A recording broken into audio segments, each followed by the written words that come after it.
आप सभी श्रोताओं का शब्दधारा चैनल पर हार्दिक अभिनंदन है।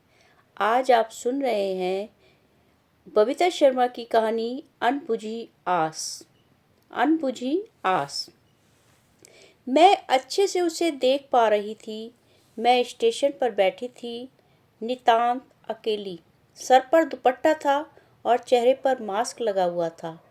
आंखों पर मैंने काले गॉगल्स लगा रखे थे ताकि आने जाने वाले मुझे ना देखें, लेकिन मैं सबको देख लूं। अचानक ही मेरी नज़र उस एक जाने पहचाने से शख्स पर पड़ी। क्या देखती हूँ, वही तो था। वह वही था, उसको जिसको मैं अच्छे से जानती थी, पहचानती थी। भला कैसे भूल सकती थी उस एक चेहरे को। वही चेहरा, वही मुस्कुराहट, ऊपर का एक दांत दूसरे दांत पर चढ़ा हुआ, हल्की सी मूछें, वही नीली काली चेक की शर्ट, नीली डेनिम जीन्स मैंने उसके जन्मदिन पर ऑनलाइन भिजवाई थी। कद कोई 5 फुट 9 इंच, चौड़े से कंधे, माथे पर बेतरतीब से फैले काले घुंघराले बालों की लटें हवा से लहरा रही थी और बार बार उसकी चौड़ी सी पेशानी को चूम रही थी। सब कुछ तो वही था। फिर आखिर मेरी आंखों में आंसू क्यों झलक आए? लेकिन यह क्या, साथ में उसके एक महिला और 2 बच्चे भी थे। वह सूटकेस उठाकर मेरे सामने से आगे बढ़ता चला गया। मैं एकटक उसको देखती रह गई। रौनक, धीरे चलो बेटा, गिर जाओगे। ओके पापा। सुनते ही ये पापा शब्द मेरा दिल मुंह को आ गया। वे शाख्ता मेरी आंखें गर्म हो गईं, दिल अंदर से चरक सा उठा। वही आवाज़, वही हंसी, शायद साथ में उसकी वाइफ थी, जिसका हाथ पकड़कर वह उसे अपनी तरफ खींच रहा था, क्योंकि स्टेशन पर ट्रेन आ रही थी तेज रफ्तार से। और एक मैं बस उसे दूर जाते देखती रही। हाँ, यह अलग बात है कि वह मुझे देख नहीं पाया, लेकिन मैंने उसे देख लिया था। मुझे ना देखने का एक कारण यह भी था कि मेरा चेहरा ढका हुआ था। सर पर दुपट्टा था, आंखों पर गॉगल्स और मास्क ने मेरे चेहरे को पूरे तरीके से छुपा रखा था। लेकिन मैंने उसे देख लिया था। मेरी आंखों से टप टप आंसू बहने लगे और मैं कुछ पल के लिए पीछे बेंच पर सर को टिकाकर आंखें बंद करके सोच में डूब गई। 3 साल पहले उसका मैसेंजर पर मैसेज आया, हेलो कैसे हो आप। फेसबुक पर मैसेंजर में उसका मैसेज आया था। मैंने उत्सुकतावश प्रोफाइल चेक किया, स्टेटस चेक किया। प्रोफेसर साहब थे, सिंगल लिखा था, अच्छी जॉब में था और बहुत सारी खूबसूरत फ़ोटोज़ भी थी। मैंने पहले तो कोई जवाब नहीं दिया। उसके बाद मैंने उसके प्रोफाइल को लगातार चेक किया। मैं उसका प्रोफाइल चेक करती रहती थी। कम से कम 45 दिनों तक उसने लगातार मुझे good morning, good afternoon, good night, hello, how are you, आप कैसी हैं, आपका प्रोफाइल पिक्चर बहुत अच्छा है, आपकी तस्वीर भी बहुत अच्छी है, क्या मुझसे दोस्ती करोगी। उसने तारीफ़ों के पुल ही बांध दिए। वैसे मैं जल्दी प्रभावित होने वालों में से नहीं थी, परंतु इंसानी मन जो संवेदनशील होता है और विचारों जज्बातों से लबालब भरा होता है, झलक ही जाता है, कितना भी कोशिश कर लो। एक दिन मैं खाली बैठी थी, ऐसे ही सर्फिंग कर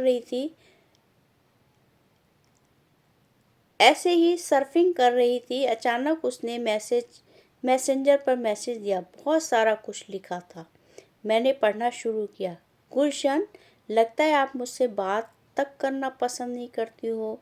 आज तक आपने मेरे एक भी मैसेज का रिप्लाई तक नहीं दिया।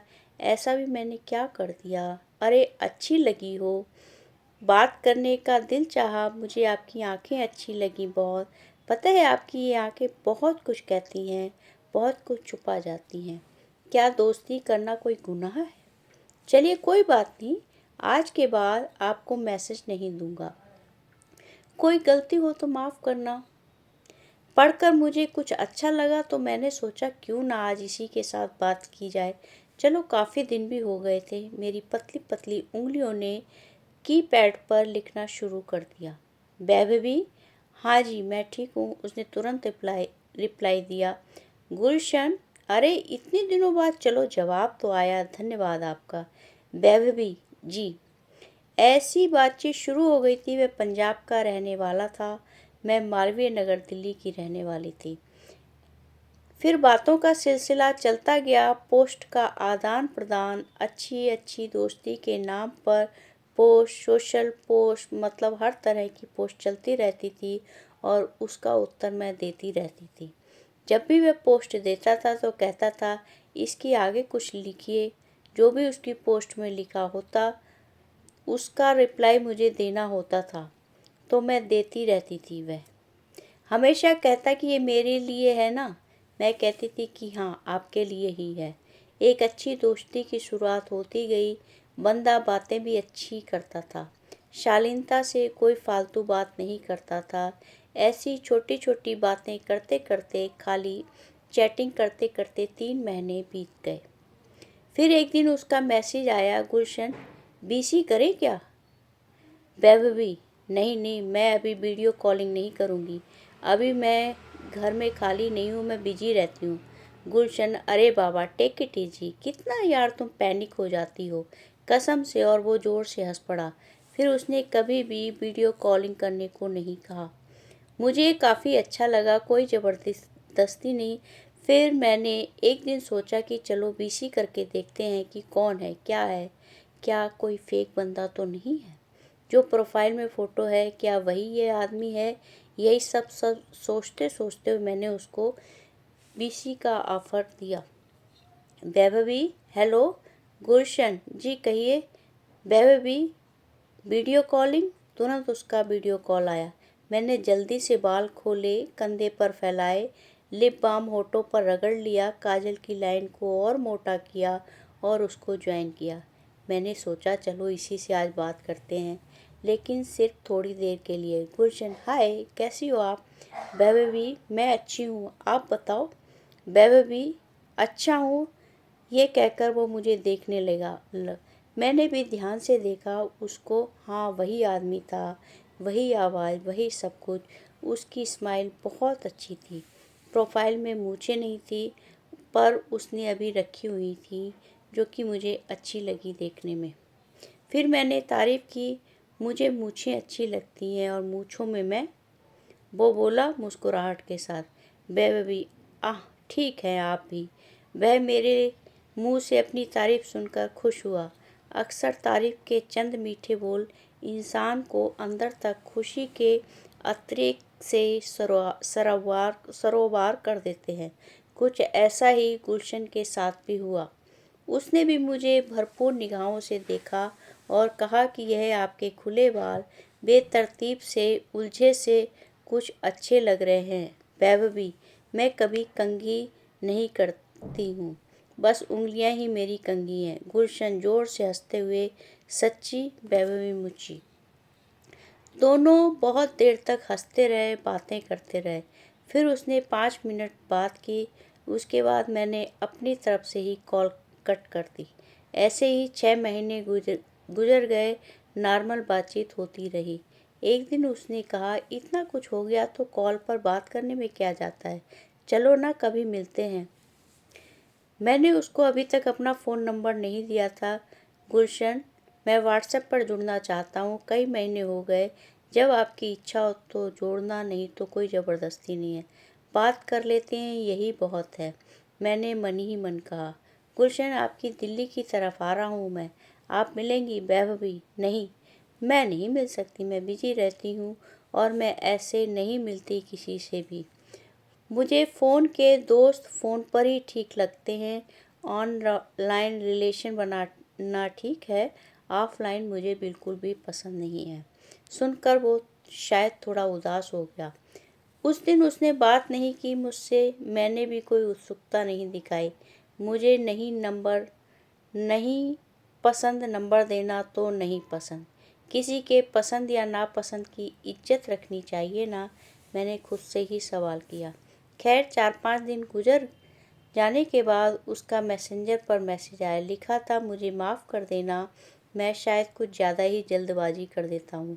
क्या करूँ, ज़िंदगी में कुछ काम बस मेरी देरी की आदत से ही ख़त्म हो गए। मैंने अपने टूर को कैंसिल कर दिया है। टूर तो बस आपकी खुशी के लिए था। आपको दुखी करने का मेरा कोई भी इरादा नहीं था। मैं तो बस आपसे मिलना चाहता था और मैं देखना चाहता था कि आप मिलने के लिए आती हैं या नहीं। लेकिन अच्छा लगा आप मुझे मना कर रही हैं। 6 महीने की चैट करने के बाद भी आपको किसी से ऑफलाइन मिलना पसंद नहीं है, इतना तो मैं आपके बारे में जान गया। मैंने उसका जवाब लिखा। मैंने हंसते हुए कहा, जी बिल्कुल, ऑफलाइन मुझे पसंद नहीं है और ऑनलाइन बात करना मुझे अच्छा लगता है। ऐसे ही समय गुजरता गया। काफ़ी कुछ उसके बारे में मुझे पता चला, मेरे बारे में उसे पता चला। हम दोनों की अच्छी दोस्ती हो गई थी, लेकिन वह फीलिंग, वह प्यार, वो अनुभव मुझे तो नहीं हुआ था। फिर ऐसे ही पूरा साल गुजर गया। धीरे धीरे हम दोनों को एक दूसरे की आदत सी हो गई थी। वह जब भी मैसेज करता था, सबसे पहले मैं उसी का मैसेज चेक करती थी और जो भी खाली समय रहता था, मैं उससे बात करने की कोशिश करती थी।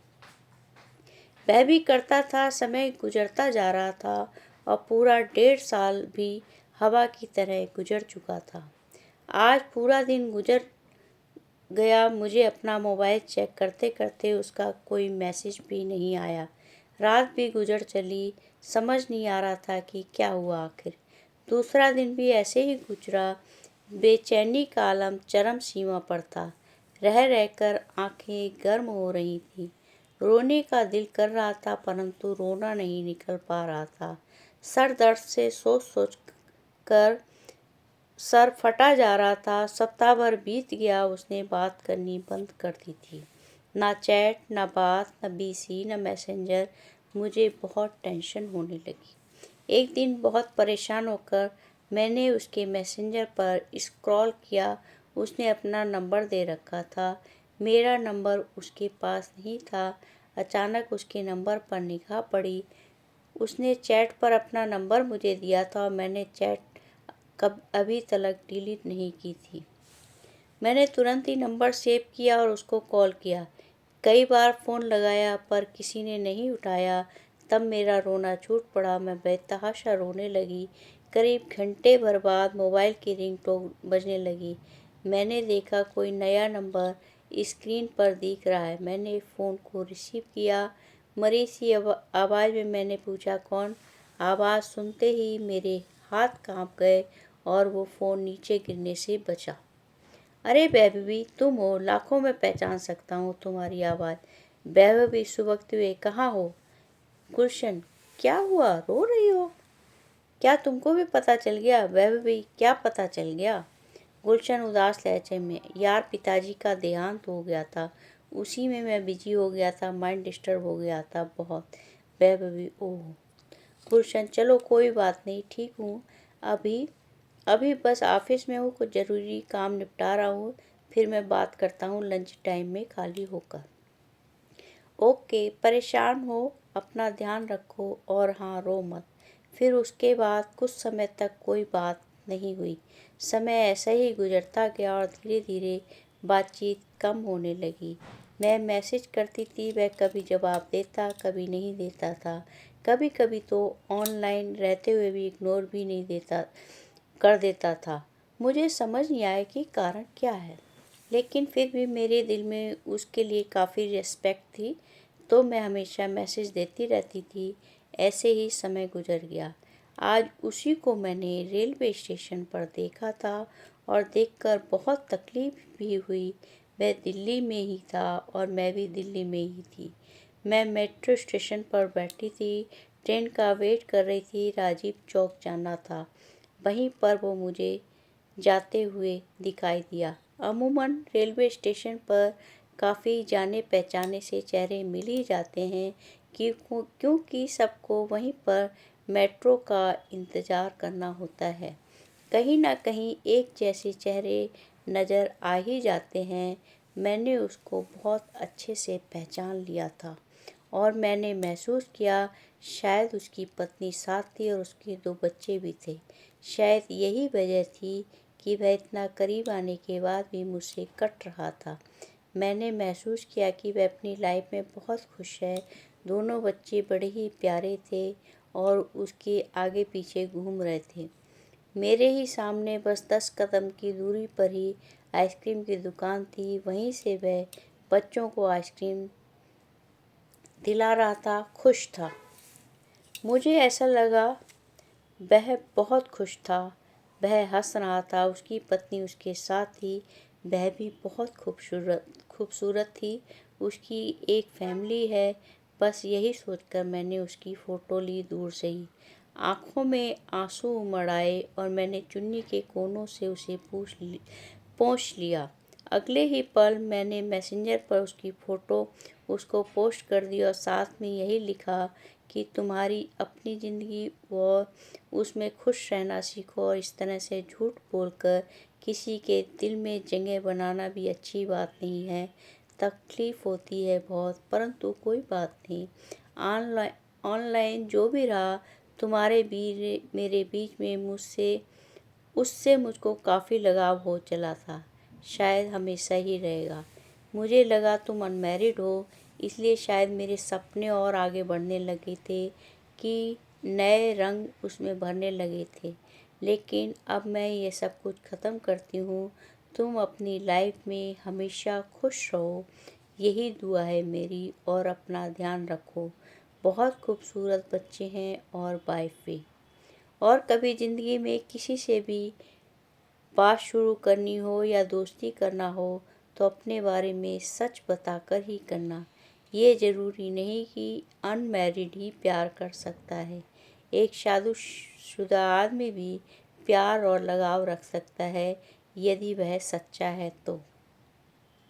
मैं जानती हूँ इस प्यार की कोई कीमत नहीं, कोई इसका आगाज़ नहीं, कोई अंजाम नहीं, लेकिन फिर भी तन्हा दिलों को पुरसुकून मिलता है और इंसान अपनी दुखों को कुछ पलों के लिए भूल सा जाता है। इसी के साथ मैंने उसको मैसेज दिया और हमेशा हमेशा के लिए उसको अपने मोबाइल से हटा दिया, ब्लॉक कर दिया। फिर एक चैन की सांस ली और मैं उसके सामने से होती हुई चल पड़ी। मोबाइल के फ्रंट कैमरे से मैंने उसको आखिरी बार देखा। वो अपने मोबाइल को चेक कर रहा था। शायद उसने मेरा मैसेज देख लिया था। उसको पता चल गया था कि मैं आसपास ही हूँ। वो इधर उधर देखने लगा, लेकिन मैं बहुत दूर निकल आई थी। अचानक मैंने देखा वह मेरी तरफ भागा आ रहा है। उसे शायद प्लेटफॉर्म पर जाते हुए मैं दिख गई थी, क्योंकि वहाँ भीड़ कम ही थी और मैंने अपना स्कार्फ सर से हटा लिया था। मेरी आंखों में आंसू थे, अविरल बहते हुए, जो काले चश्मे में नहीं दिख रहे थे। एक अजीब सी हलचल थी, अजीब सी तकलीफ़ थी जो मैं बयां नहीं कर सकती थी। और मैंने धीरे धीरे प्लेटफॉर्म से होते हुए कदम आगे की तरफ बढ़ा दिए। मेरी ट्रेन आ चुकी थी। मैंने एक बार, आखिरी बार पीछे मुड़कर देखा। वो करीब आ चुका था और मैं ट्रेन में चढ़ गई। दरवाज़ा बंद होने लगा था और मैंने अपना स्कार्फ उसकी तरफ उछाल दिया। हाँ, प्यार हो गया था उससे। ट्रेन तीव्र गति से चल पड़ी। मैंने देखा उसने उस स्कार्फ को अपने हाथों की मुट्ठी में भींच रखा था। एक समाज को संदेश देती हुई आज के परिवेश को लेकर लिखी गई बबीता शर्मा जी की बहुत अच्छी कहानी। उम्मीद करती हूँ आपको भी बहुत पसंद आई होगी। बहुत